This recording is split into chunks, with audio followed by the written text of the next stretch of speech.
Buddhism is a world religion founded by the Buddha in ancient India.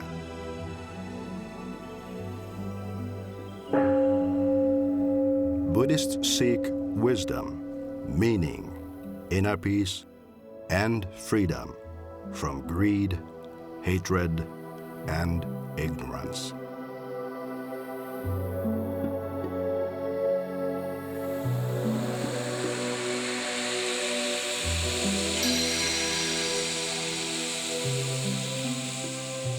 Mutually sustaining life, a Buddhist call to a troubled world.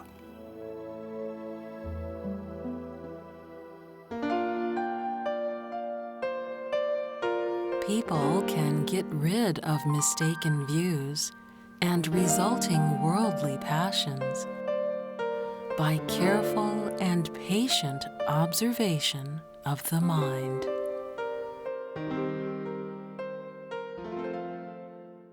Needless to say, a program like ours holds little value without viewers to watch it. So, we are especially grateful that you have joined us today to give value to what we do. We are very fortunate today to have as our guest Bhikkhu Sumanasara, whose name means pleasant mind. Venerable Sumanasara belongs to the Theravada school, which is found mainly in Sri Lanka and Southeast Asia. Venerable Sumanasara was born in Sri Lanka and was ordained as a novice monk at the age of 14. So he has been a bhikkhu for 46 years. Well, Venerable Sumanasara, thank you very much Thank you for inviting being me. with us. It's a very great pleasure that we can have a talk like this. Pleasure is ours. Bhikkhu Sumanasara. Bhikkhu means, refers to monks, but literally doesn't it mean beggar? And isn't it a little pejorative? Of course. Literally it means beggar, very maybe pejorative term. But Buddha meant that people who don't possess anything, don't get attached to anything. That means absolutely free people. So with that aim, he purposely used this word for us, for his disciples, bhikkhu. So if you don't have possessions, you're free. Free to go anywhere. Free. And you don't have to worry about possession and guarding them. Yes. Yeah, I think I understand that.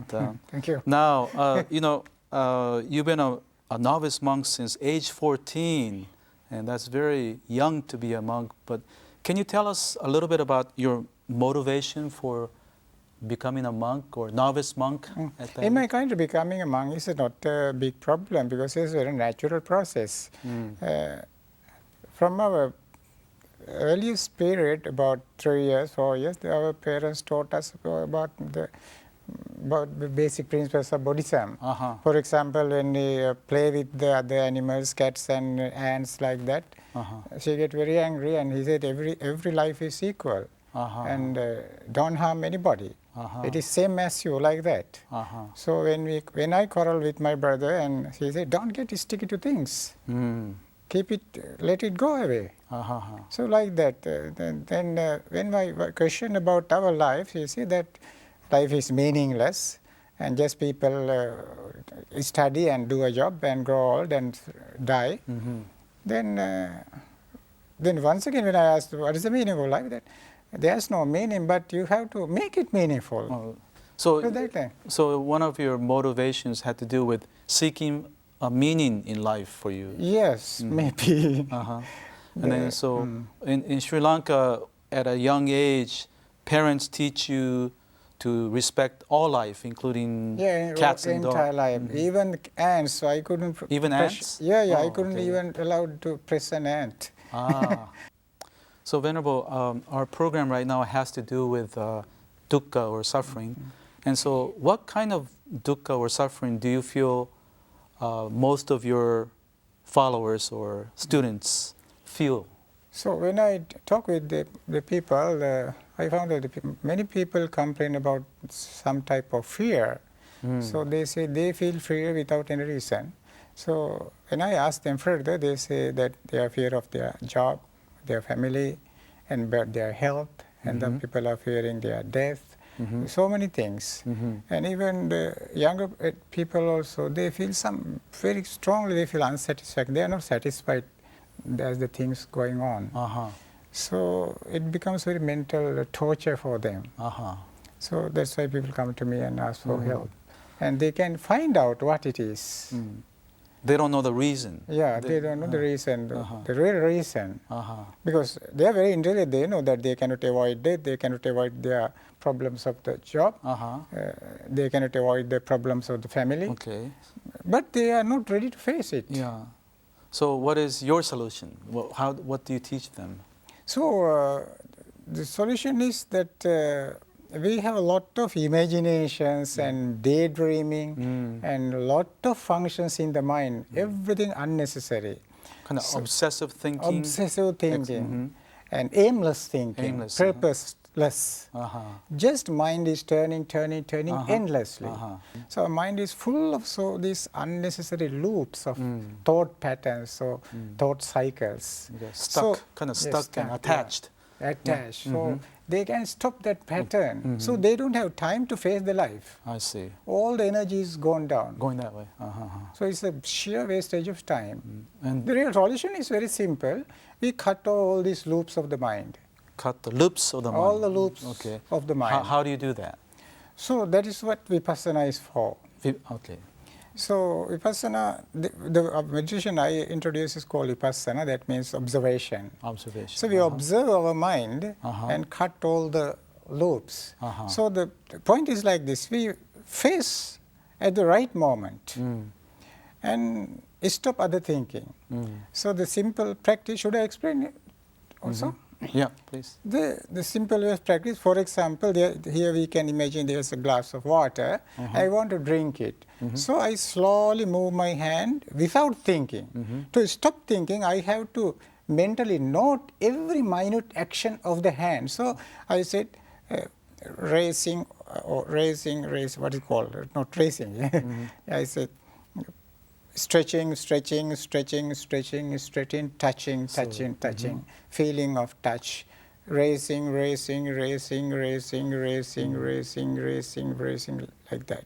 So you feel the touch of your lips and you take one gulp and drinking, returning.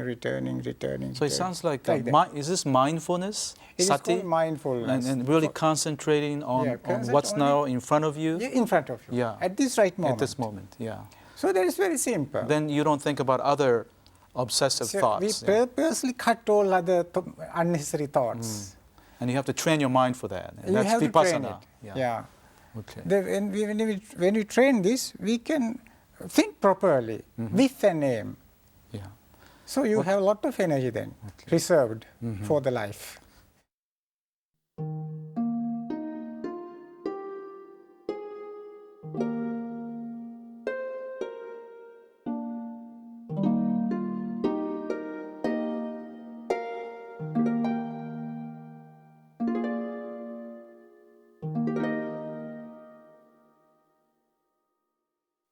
You mentioned Vipassana, and there are different forms of Vipassana, and one of them that is walking Vipassana or meditation, which anyone can do. Can you please show us how to do that? Yes, it's a great pleasure. I will explain. Good. So I'm going to introduce you one aspect of Vipassana meditation. We call it walking meditation. One has to practice this at least 1 hour a day. Within 2 weeks, I think you can enjoy happiness of your mind and calmness of your mind. So when we practice this meditation, first we have to straighten our back. And the way you straighten your back is you have to move your body in 1 millimeter, and not fast, very slowly, and you have to tell yourself stretching, something like that. So you talk this word in your mind without moving even your lips. So when you after you have straightened your back, then it is better to keep the hands folded like this or on the back.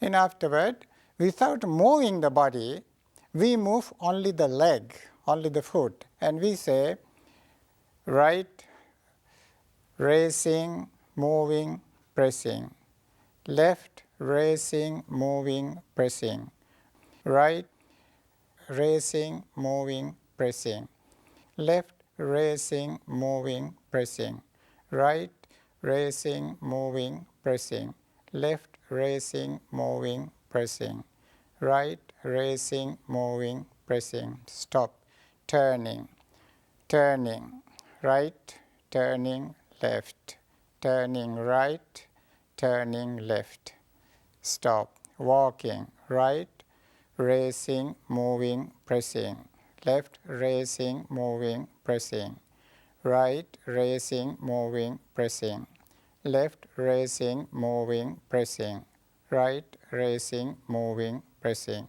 left, raising, moving, pressing, stopping, turning, left, turning, right, turning, left, turning, right, turning, like that. We have to practice this about at least 1 hour or 30 minutes may be also all right. For example, if you walk 1 hour, you may feel that walking slowly is a little bit boring, then you can walk a little bit faster, like this. Repeating the words in your mind, you can walk like this. For example, if you feel that walking very fast, you can say right moving, left moving, right moving, left moving, right moving, stopping. Left, right, left, right. Left moving, right moving, left moving, right moving, left moving, like that. So I think you can practice this very simple method, but it is simple, but the effect is very great. Thank you very much. Wow, that was very nice. Thank you so much for showing us the walking vipassana. As the Venerable said, meditation helps us realize a sense of calm and clarity. As you saw, these practices can be carried out by anyone and at any time. We hope that you can apply even a tiny bit of what the Venerable has demonstrated today.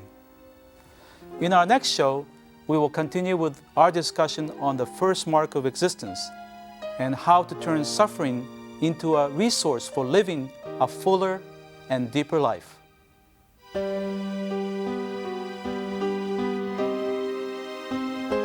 We at Bukkyo Dendo Kyokai pursue peace and happiness for people around the world.